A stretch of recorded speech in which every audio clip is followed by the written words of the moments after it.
Hi everyone, welcome and thank you for joining us today. My name is Chloe and I'm the coordinator of events at Connecting Up and TechSoup New Zealand.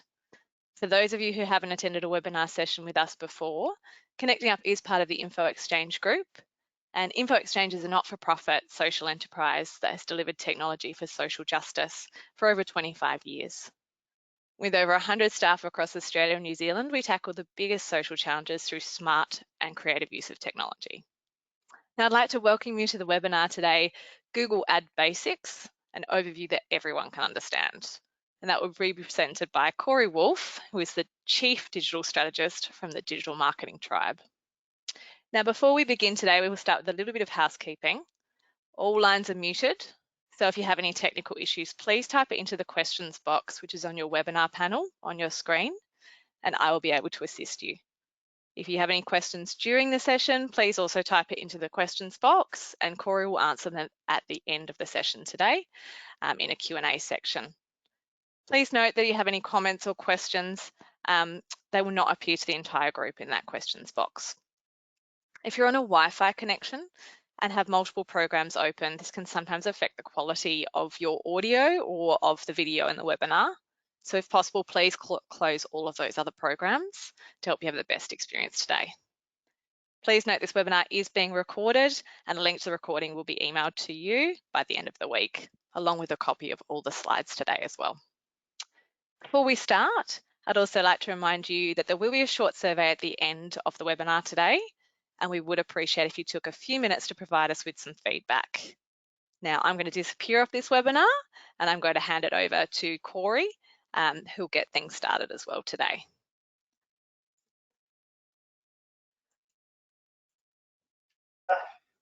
A little bit about me. I love digital marketing. I'm a big old nerd. I talk with my hands, so do all of this. And this is always a bit interesting and challenging and fun for me. I run a digital marketing meetup here in Adelaide every month where I talk to a group of people, sort of 40 to 70 people, about digital marketing. And I've gotten really used to having a bit of a crowd and a bit of a feedback and a joke and some laughing. And so yeah, this is a fun new medium to talk to people with on Zoom or this GoToMeeting, but in this topic, in this platform. Sorry. Something that I'm sure you guys all identify with, the fact that we're now, working more remotely and working on camera. It's just a fun, interesting challenge. Something that I thought I would note. Also, I touch my face a lot. I didn't realize how much I touch my face. It's terrible. Lucky using a lot of hand sanitizer. So yeah, I've briefly covered a little bit about me. I was once a personal trainer who had a car accident and worked out that he likes the digital marketing or marketing side of his business more than the training people, or at least as much. So I went into digital marketing 8 or 9 years ago now. I've worked with big organizations and small, and definitely worked with a lot of non-for-profits over time. And that leads us to our first topic. I was informed that a lot of people had questions about Google Grants, and there is actually a fantastic little article on the Connecting Up website, just here, covering off some of the basics of Google Grants. Now, I wanted to do this topic justice, and I don't think that trying to cram a few slides into the existing presentation to cover off on Google Grants would really do it justice. It really deserves its own webinar. So I've spoken to the team here at Connecting Up, and we've talked about it and decided that we'll do a webinar just specifically on this. And to kind of make this as as tailored as possible to you guys as an audience, what I've decided to do is put it out to the floor. Anyone who is looking to get into Google Grants for Google Ads, just give me an email at my email, corey@digitalmarketingtribe.com.au. That'll come up again in a slide, and I'll leave it up for a while so you guys can look at it and write it down. And just let me know if you're looking to get going with Google Google Ads grants in the next sort of month, what your organization is and what you do. And I'll pick one of you guys at random, and what we'll do is we'll go through the whole process of getting Google Ads grant and getting it successfully approved. So, I'll take screenshots and notes and really make this personalized to the process of getting that grant. So I have got this grant a fair few times in the past, and I work with a couple of non-for-profits at the moment managing their Google Ads grants account. It is different to normal Google Ads accounts. There are a lot of restrictions as well as a lot of things that you must adhere to be able to keep said account. So I would love it to be as easy as, here's $10,000, go advertise, run, be free, make the world a better place. Unfortunately, Google does have some strict guidelines around what you can and cannot do with that money and how you actually use their platform to advertise. There are a lot of pitfalls, and I would appreciate being able to make a really good presentation about that. But without further ado, so yeah, come and check this out, connectingup.org/learn/articles/what Google Ad grants. Have a bit of a read there. That'll give you an overview of what's going on, but we're going to dig in deeper in a later session. But without further ado, let's move on to Google Ads basics. Just hit my present button here. Here we go. Welcome. Thanks for coming along. I have a real passion for talking about digital marketing and helping people out. That's why I started the Digital Marketing Meetup, and why Digital Marketing Tribe is heavily involved in training people.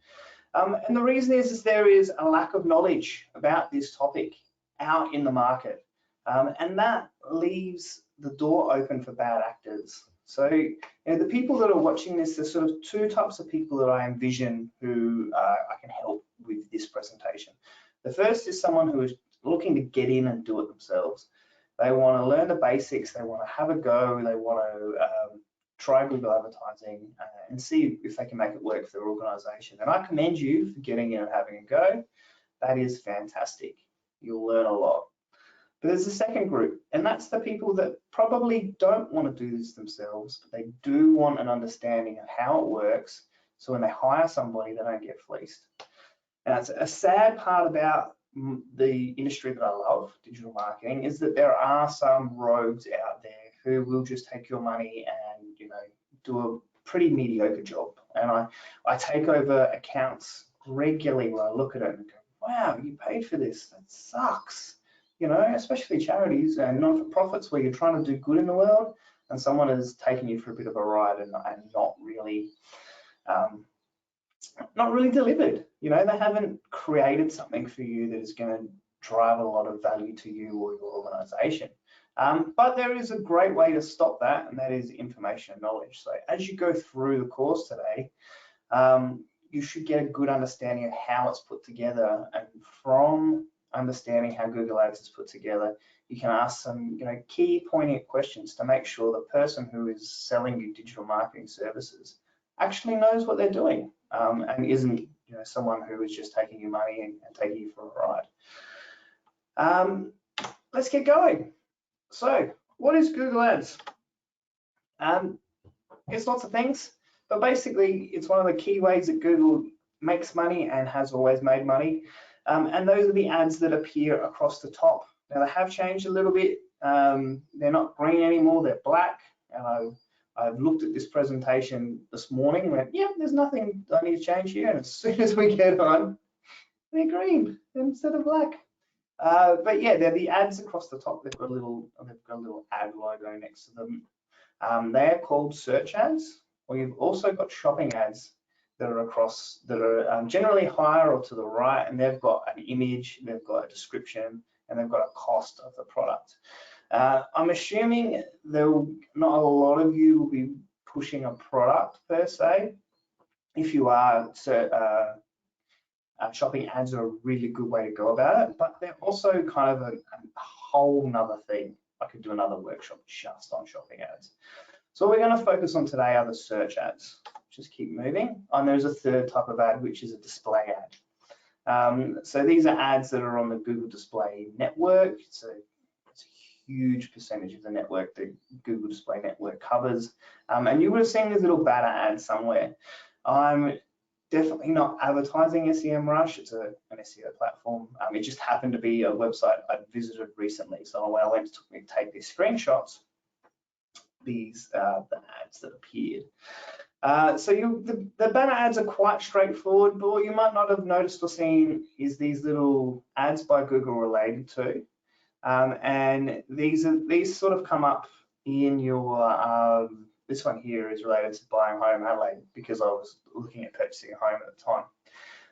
But they're the small ads and they'll come up and they're still part of the display network. We're not going to cover too much of the display network either. Again, as we get through this, you'll see that I'm trying to give you a good overview without boring you to death. And really, if I covered display and I covered Google Shopping, we'd be here all day and you'd want to kill me, basically. So the anatomy of the ads, we have two different types of ads here, and I've got my notifications coming up. Apologize about that. So these are, we've got a mobile or a desktop version of these ads. Now at the moment we're looking at Haig's chocolates. Now that is because I love Haig's, I love them to death. And also because there's always a little thing that I would like to improve with Haig's marketing. It's because I've got a thing for them. I'm a celiac, so unfortunately I have to eat their chocolate. I know it is a cross that I bear every day when I eat it. But yeah, they're my example today. They're not actually a client. They're just someone who I like and admire. So I use their digital marketing as an example.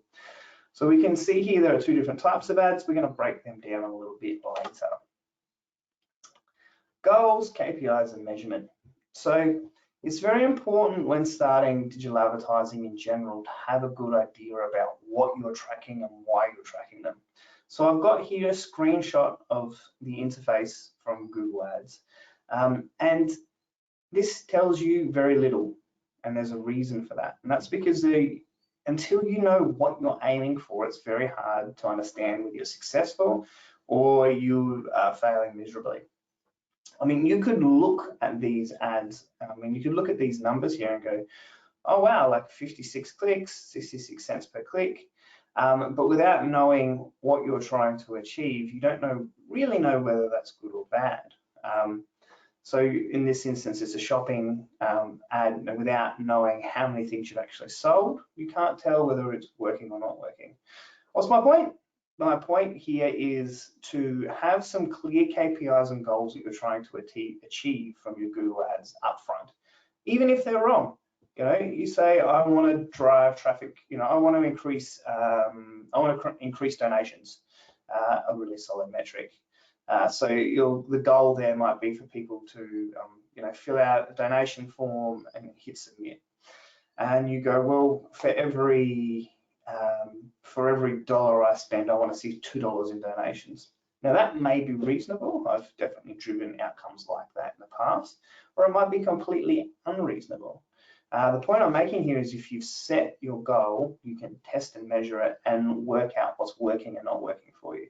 But if you have no goals and you've just set up a Google Ads campaign, how are you going to know what's working and what's not working? So please be very clear about what you're trying to achieve with your advertising before you start.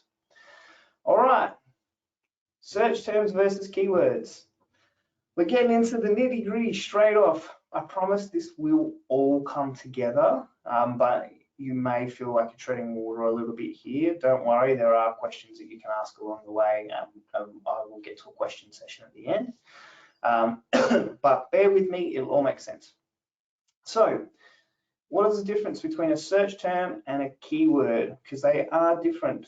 So keywords are the things you put into the Google Ads platform to advertise things. Now I'm going to use an example here of some commercial products because they're the easiest to understand, but it works no matter what you're advertising. So we've got here a keyword of skinny jeans. Now skinny jeans will drive a bunch of different search queries, especially if it's broad like this. You can see Seven's brand skinny jeans juniors, and it goes on. So these are the things that people type into Google. So the search queries are the things you see in Google and you go, I want some, I want a skinny jean sale. And to match to that search query, the person who's advertising on Google Ads has typed in skinny jeans, and that's what they're trying to use to attract people. It's very, very important to get that clear in your head. You'll find out why in a second. All right, search term report. So having an idea of what search terms have generated, what keywords have generated which search queries is very important. And it's here. Again, this will make sense as we go through the interface. So we can see here that the search term wrapping paper was generated. Oh, okay, well, that's very straightforward. But sometimes it won't be as straightforward as some of these examples here, as we saw with the skinny jeans example. But basically, understanding which search terms were generated from your keywords is very important to find the kind of keyword to make sure that your ads are appearing for people that make sense. So I have this great story of a client who really didn't want to give me his Google ads. We've been working together. He was an SEO client for a long time, and I said, just let me see if I can help you. Ultimately, that's what I'm here to do. And he said, look, I've got it under control. Happy for you to have a look, but I think I'm doing a great job. Now, this person, this company was doing fleet tracking for vehicles. So this was a number of years ago, so it's 2014 or 2013. And this was where GPS technology wasn't quite so prevalent, and he was tracking big fleets of vehicles for the government, things like that. So little tracking chips under each car. Pardon me. So I had a look through his search term report, and I found that he had spent $10,000 on GPS cat trackers. Now, this is a product that you can buy. It's a little collar that you put on your cat, and it'll tell you where your cat's been. It's brilliant. It's so much. I've hours of fun looking through the crazy maps of seeing where the cat has gone and what it's done. And very interesting. But yeah, what I found was they'd spend $10,000 on GPS cat terms, even though they were talking about fleet tracking. So I called up this client and asked, is this a side business? Is this something you also offer? And he was shocked to realize that he had spent $10,000 on terms that had nothing to do with his business.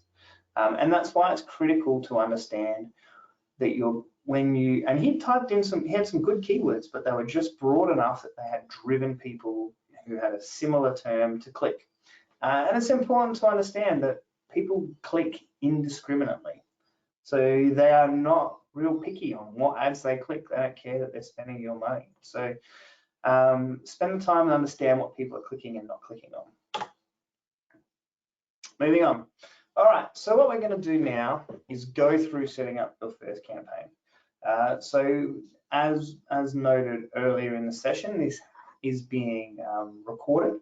So what you can do is watch on today, go have the video up next to you as you're creating your first campaign, and this will give you a step-by-step guide of creating your first campaign.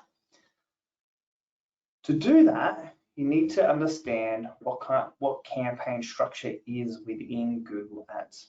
So you've got your Google Ads account, which sits over everything. So it's unique email address and password and billing information. That's the account. That's the thing that you own. From there, we've got campaigns. Now, campaigns break down the things that you're trying to advertise.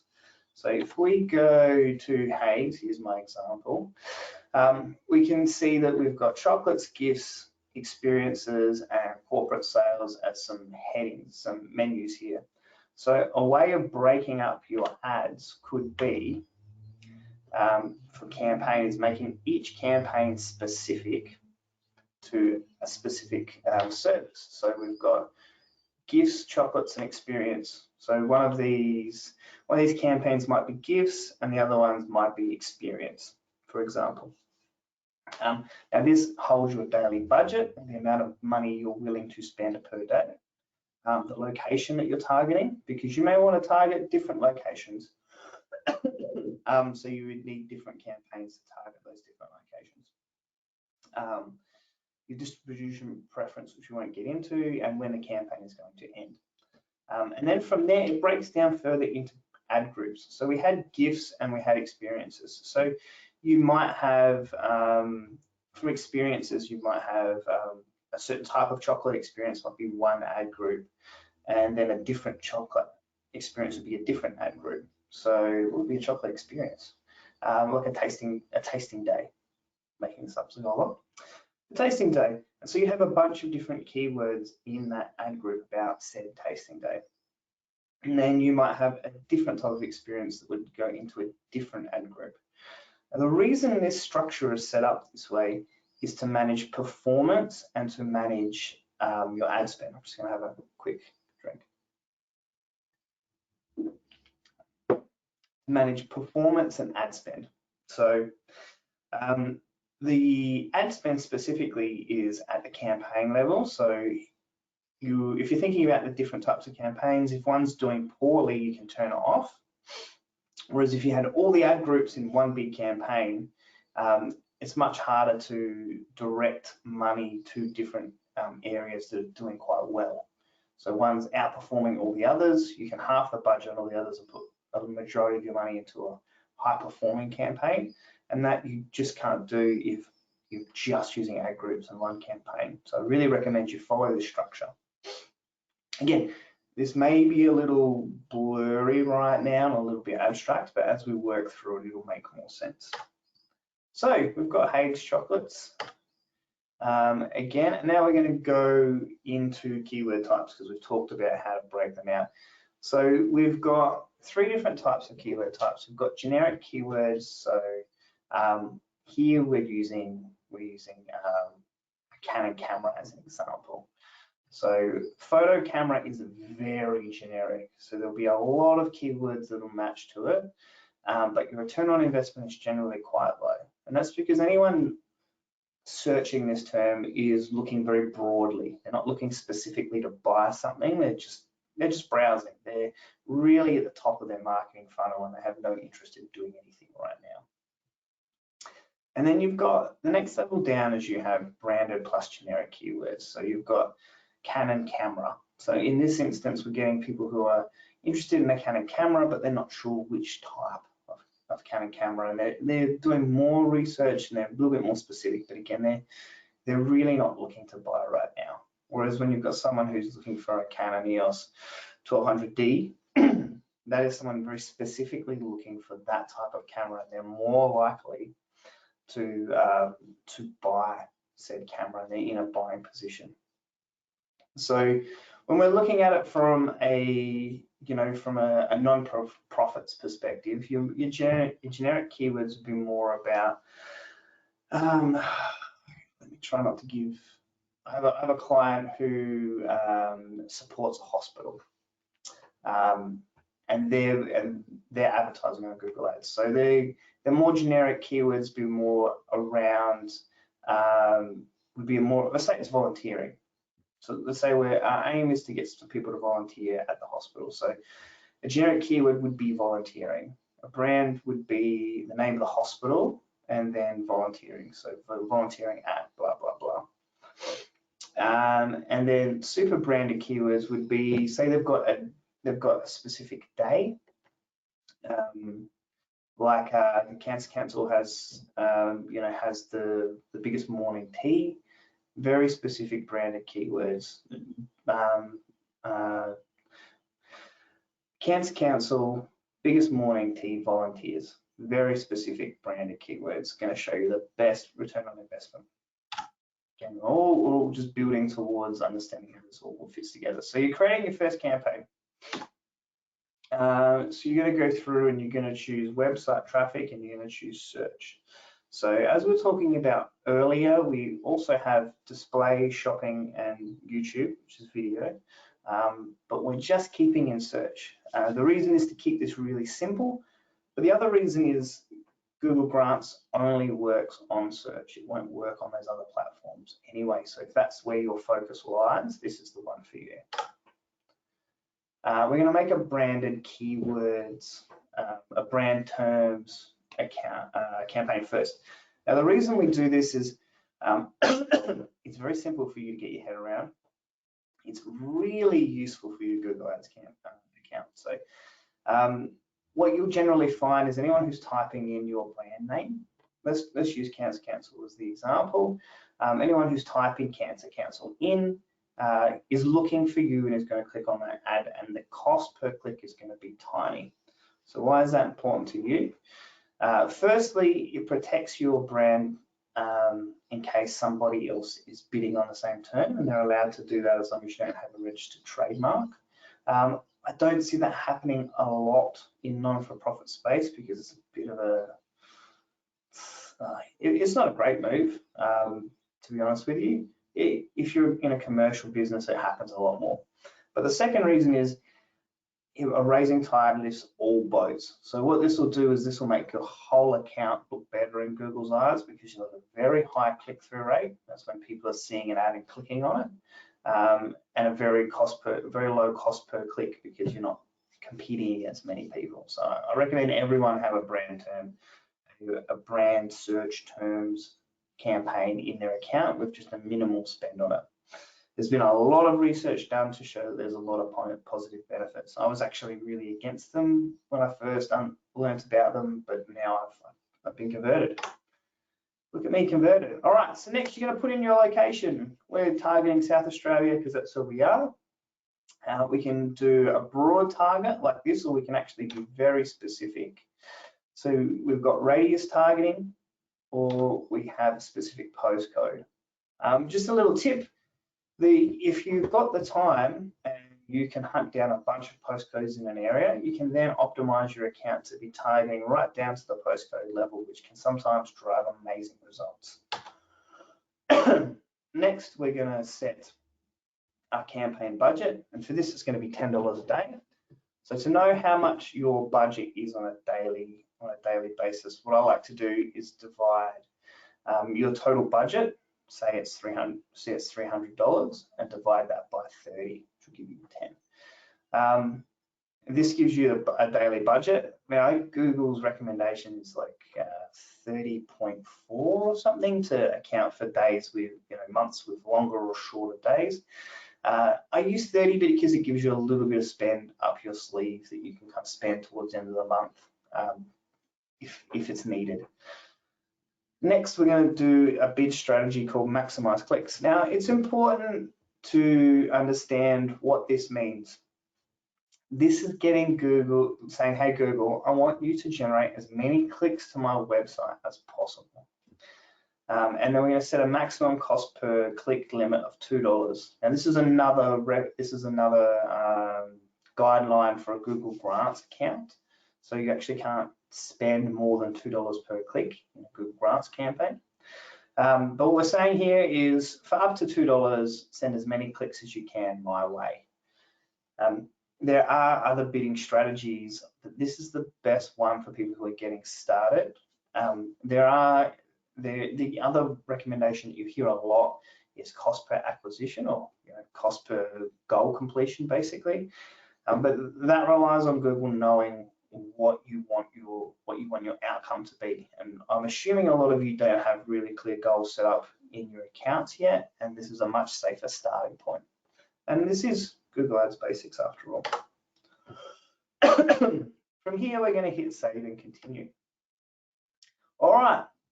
So we've created a campaign called Brand, and we've created an ad group called Brand.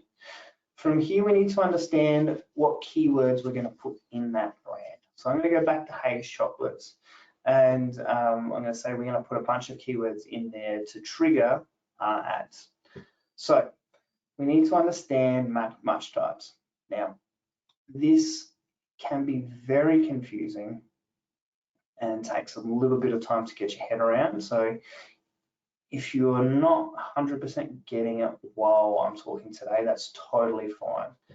Come back to this part of the video and watch it a few more times. It takes a while, but you will get it. So first, we've got broad match.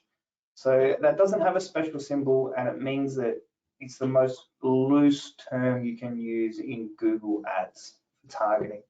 So we've got here women's hats. So this includes misspellings, synonyms, related search terms, and other related versions. So you basically, the sky's the limit. If it's similar to, pardon me, women's hats, then that is what Google will generate. It's not used super often. It is a useful match type when you're in a Google Ads grants account and you're trying to generate as much traffic as possible. What I tend to use more is the broad match modifier. So this tightens the net just a little bit. So it contains modified terms or close variations, but not synonyms, and they can be in any order. So this tightens it up quite a bit. I shouldn't have said a little bit, it's actually quite a bit, to make it more relevant to the terms that you've got the plus symbol behind. From here we have the phrase match, which is phrases and close variations of a phrase. And then finally, we've got the exact match, where you need to see basically the exact term that you've put in there. So how do you use this? What does all this mean? What does this do for you? My recommendation is to mainly just focus on the broad match modifiers. So get a big list of keywords that you're looking to target for your business, and then put a plus symbol behind each word of those keywords, and then just use broad match modifier until you get a handle on how this all works. If you're finding a keyword is converting really well, you can add an exact match type, but that's really as detailed as you need to be from a basics version. Back in the day, when I first started, there were only 3 match types. Broad match modifier didn't exist, and it was best practice to actually create an ad group for each one of these, but you don't need to do that anymore. In fact, I shouldn't have even mentioned it, because now I'm confusing you with things that don't matter anymore. Just wipe those last 30 seconds from your mind. I'm going to move on. Negative keywords. So these are keywords that you don't want to appear. So this is really important if you're looking for people to donate flutes, for example, to your local band initiative. So the word champagne, you definitely don't want to trigger for your ad, because that's a champagne flute and has absolutely nothing to do. So you want to add that as a negative term. That'll stop it from coming up. Generally, you want them to be very specific terms. So you'll put in an exact match modifier, and that's why understanding the different modifier, the different types of match types is very important. Because if you're putting an exact keyword match, saying champagne flute, you only want that to be removed from consideration. If champagne flutes is written, it won't come in. So be very careful with how you apply your negatives. We've just got a simple graph here. Ads will not be displayed with red shoes. So yeah. Let's keep moving. Keyword research. So you've gone through and you've decided you've got X amount of campaigns you want to put together. You need to know which keywords are going to go in each campaign. This is the basis of your campaign, of your Google Ads setup, and it's very important. It's also super fun if you're a massive nerd like me, and not so fun for everyone else. So here are some tools that you can use to make it easier. So the Google Ads Keyword Planner, it's not as good as it used to be, and you need to be spending money for it to give you accurate data. But just the Google Ads interface can be quite useful when it makes suggestions. But SEMrush is a great tool that you can use on trial for free, and there's also like a number of keywords you can get before you need to pay. These are some tools that work really well, but also your own just sniffing around and intuition. So jumping into Google and typing in terms you think people are going to type in. For Hague's chocolates, you're going to put any kind of chocolate terms in, and then seeing what the suggested terms are next is a really good way of doing it. Also asking friends and family. This is totally underrated and is super useful. So if you can get a friend or a family member to get in front of a computer and say, what would you search to find X, to find chocolates online, or to find places to volunteer your time, and then watch them. People are really interesting. Some of the things I love about my job. They type in all kinds of weird and wacky things that you never would have thought of. Get a big old list together of the keywords and then break them into similarly themed ad groups. So this is the keyword planner. So I've typed in Hayes chocolates and it's given me a bunch of related terms. So Hayes chocolates, chocolates online, chocolate coins, gourmet chocolates, and organic chocolates. These are all great terms that you could use if you were Hayes chocolates.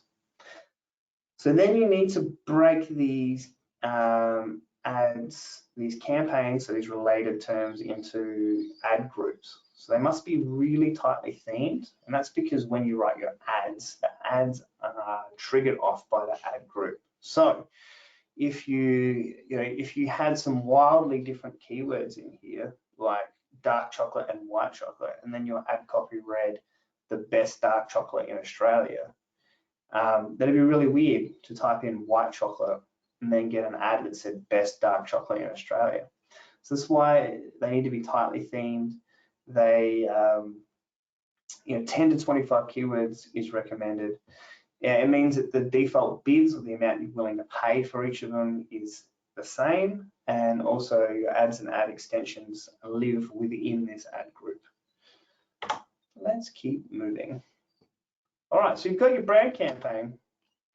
You need to create an ad group. So we just hit that plus, create ad group, and then it will ask you to put in your ad copy. So here is where you can add your ads.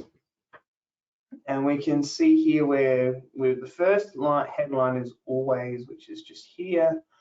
First thing you do is put in your URL, and this is where you want people to land. Please make this specific to the thing that you want them to do.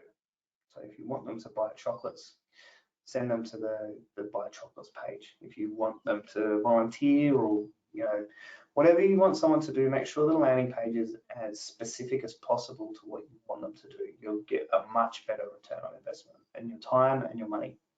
So the headline should align really closely to the keyword that someone typed in. So this is a brand campaign. Someone types in Hayes chocolates. The first words they read is Hayes chocolates.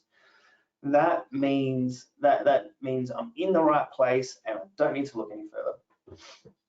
The second and third headlines are a bit of a hook. Premium quality chocolate, Easter collection out now. And then from here, we've got some statements that are going to reaffirm the person's decision to click on this ad. So Hayes Chocolates is a loved brand that create Australian handmade chocolates. Hayes offers boxed chocolates that are perfect for a gift and delivered to your door. So it's driving people's interest to click on the ad. Next, you have your keywords. So again, we're being as specific as possible with this brand campaign. We've got Hayes Chocolates Adelaide, so on and so forth. This is a great opportunity when you input your ads to look at some other examples which might help you out, some things you may have missed. Okay, you have your ad within your ad group, which is in your campaign. Now you need to add some ad extensions. Now these are the bits of the ad that sit underneath the main ad. And for all of you that are here still with me, I really appreciate it. I know this is some heavy lifting stuff. Thank you for hanging in there with me and learning together. So we've got site links. These are on the top left here. They are links to other pages on your website that people might be interested in, that you're encouraging people to use to get more clicks. So common site links, so there's a contact page, the About Us page, and other services that you provide. A call out extension is generally the benefits of your product, or why you would want to be involved. So we've got limited inventory, new events every day, and so on and so forth. Location extensions are very important and give your physical location. They can only be used in conjunction with Google My Business, which needs to be connected to your account. I won't go too deep into that because I've probably gone too deep already. And then finally, structured snippets. Now these are, it can be a list of the services you offer or a list of the products that you have. This is an opportunity to be very creative because they're locked down into different subsections. But generally, if you go with types, you can put whatever you like in here, and Google will approve it. But all of these things here build your ad's ability to dominate the top of the page and to get people to click on your ad. So they're all really, really important. And people still don't do it. It's 2020. This platform has been around for a really long time. I've been working on it for 7 or 8 years. And people to this day still don't use these extensions. And what happens is they miss out on an opportunity to get more business. So use them, beat everybody else, make the best of your marketing dollar. There are also direct call extensions, so make sure you've got call extensions and phone numbers, because a lot of people are just trying to get in contact with you. Make it as easy as possible for them. All right, so you've created your first campaign. Let me just give you a quick review of what you've done so far. Going back.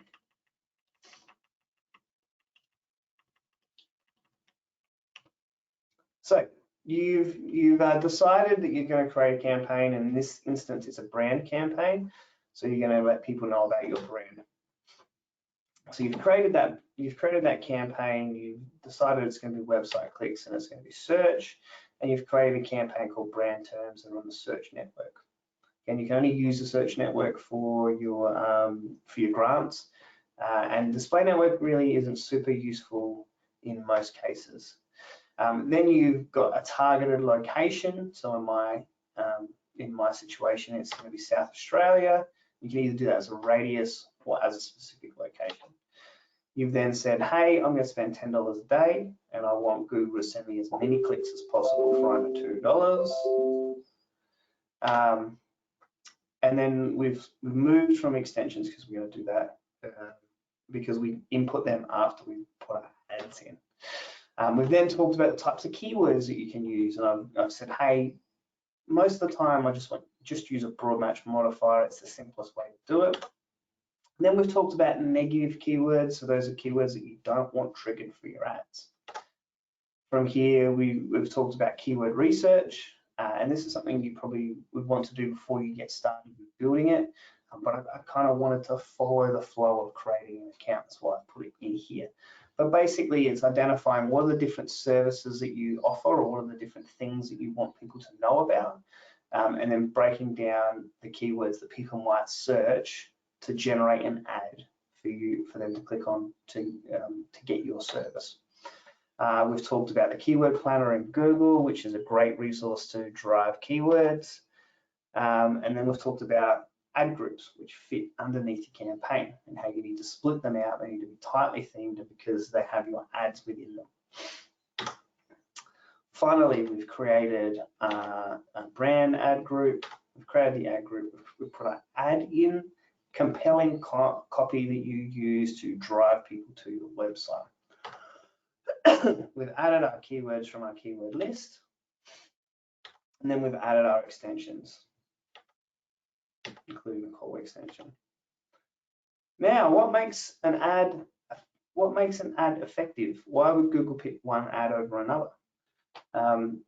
The common misconception is that Google just goes to the highest bidder. But, if you're willing to pay $100 per click, then you're the one that wins. And that's not actually the case. Google's job is to provide you with relevant information. That's what keeps them in business as a search engine. So if you type in red shoes into Google and suddenly you get a lot of blue shoe stuff, you're going to get frustrated. You're going to go to Bing, or you're going to go to one of the other search engines. So they want high quality results for people's questions and queries, even when they're doing paid advertising. I'm really not going to dive too deep into this. I'm just going to say that the quality score is what affects how successful your ad is. So the quality score in really basic terms is made up of how many people click on your ad and how long they stay on the website after they've clicked on it. So what is the click-through rate and what is the landing page experience? Two most basic things. That makes up the quality score. We can see here, advertiser 4 here has a quality score of 1, and they're paying the highest amount to be in position 4. Whereas advertiser 1 has a fantastic quality score, and so they're actually paying much less than everybody else and being on top because they've got the most relevant ads and it's pushing to the most relevant landing page experience. Hopefully I've made that simple. That's my plan, that's my hope for you guys, is that I've made that as simple as possible. Finally, we need to set up billing. So we select a country, we add your credit card and then hit submit. That is my overview, my brief overview, and hopefully you've got a good grasp and understanding, and I'm hoping that it's encouraged you to learn more. So there are some great resources out there. Lynda.com is a fantastic resource that you can actually, you can either encourage your organization to use, or at a personal level, most state libraries have a deal with Lynda.com, whereas if you're a library card holder, you can actually get on Lynda.com for free. And then there's a fantastic tutorial here on the essentials of Google Ads. Google, if you want to go a bit further, Google has some great training that you can also do for free to really knowledge you up. And then finally, if you're willing to dig in deep into the weeds and get a really amazing knowledge of how this all works, there's this fantastic Udemy course, the Ultimate Google Ads Training course. It's about 140 hours. I've watched 90% of it, I think. It's fantastic for nerds like myself, but I'm just putting it out there in case I've got a fellow nerd in the audience, thank you, to go and have a bit of a look at that. So yeah, I'm not sure about the free consultation part. I should have checked with that before I got that up, but definitely this is my email address. Please ignore the rest of it. So if you're interested in the offer to help you set up the Google Ads campaign, we will be picking somebody and running a webinar just on that. You can email me, corey@digitalmarketingtribe.com.au, or visit our website, or hunt me down on LinkedIn, or just give me a call. We've got lots of options here. I would prefer you send me an email, but you have many options. All right, questions? Brilliant. So if anyone has any questions, they can type them into the questions box. That was a fantastic presentation. Thank you, Corey. We're just waiting to see, we don't have any questions. You must have been incredibly in depth with your detail today. You've scared everyone off. I'm really sorry if that's what I've done. I do endeavour to make this as simple as possible. That's all. It's all good. We do have some questions coming through. I think everyone's just processing. So here we go. So we've got a question from Mahalia. She asked the question, does it cost extra to add extensions? No, in fact, it'll cost you less. So adding extensions will increase your click-through rate, and that was part of that quality score we spoke about, which means you'll get a better quality score and you'll actually pay less for extensions. The more extensions, the better. Go crazy. Brilliant. And I have a question from Lauren. She said, in regards to negative keywords, just to clarify, are they just keywords that are too broad a search term? Thank you so much for bringing this up. I probably didn't explain this as well as I could have. So negative keywords are keywords that you don't want to be generated when your ads are shown. So the practical example would be if I sold only dark chocolate. So I would negative out the word white, because I don't want any kind of keywords with the word white chocolate in there, because I'm only selling dark chocolate. So whatever keywords you don't want in there. What's another example? I have a client that does golas and verandas for people. So I've got Bunnings and Stratco and all of those places that sell those pre-made pergolas. I've got them as negative keywords because they're not looking for his services to provide a quality solution. They're just looking for a DIY kit. So it would be crazy to have that keyword in there. Other common negative keywords are things like free, online course, if you're not offering an online course, crossword clue. I don't know how much money people will spend on crossword clues, people searching in crossword clue plus keyword and trying to answer a crossword on your ad. It's awesome. And then, yeah, the usual kind of dodgier words like sex and other random things that you don't want associated with your brand and you don't want to pay for with clicks. Brilliant. That's really clarifies that. Thank you, Corey. Lisa asked the question, we have a lot of Mandarin speakers in our area. Can you create ads in other languages easily? Absolutely, you can. So I actually took the slide out, which was, now I'm seeing a bit of a mistake. But yeah, there is an option to select which language you use. So there's a bit to unpack there, right? So first of all, yes, you can pick what language. And then secondly, you obviously have to get that translated by somebody and then put into the interface, but it does take many, many languages. But a little tip, if you're targeting areas where people speak multiple languages, even if your ads are only in English, put the languages down that you want targeted. So you said English, Mandarin, say with Spanish, put all of those languages in, because what these people sometimes do is they speak multiple languages, but they're in this country, so they're trying to use English, but their default setting on their browser might not be English, it might be Mandarin, even though they're searching in English. So you'll reach these people if you've got the other languages turned on. Thank you. Jane asked the question, do you think SEO is useful for a membership association to try and reach potential members, or is it used more for just selling products? SEO is amazing. So my first love is SEO. I learned SEO in 2009, or started learning in 2009, you never stop. As a personal trainer, I built a website and I wanted it to rank on the first page. SEO is still, of the clicks that happen on Google, 70% of them is still organic or SEO based. Only 30% go to paid ads across the top. So it's super powerful no matter what you're trying to achieve, whether it be selling a product or you set a subscription service. There's definitely some value in that, in selling a subscription service and getting people on board to use something.